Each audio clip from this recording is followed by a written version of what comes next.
National Weather Service in Paducah has issued a severe thunderstorm warning for northeastern Williamson County, Illinois, northwestern Saline County, Illinois, southwestern Hamilton County in south central Illinois, southeastern Franklin County in south central Illinois, until 5:45 p.m. At 4:59 p.m., severe thunderstorms were located along a line extending from near Thompsonville to near Galatia, moving northeast at 20 miles per hour. Expected hazards include 60 miles per hour wind gusts. This is a radar-indicated threat. The following impacts are expected. Expect damage to roofs, siding, and trees. Locations impacted include McLeansboro, Galatia, Thompsonville, and Broughton.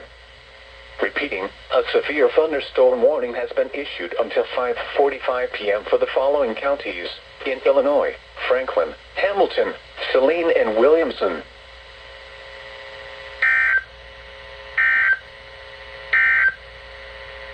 Severe thunderstorm watch number 571 remains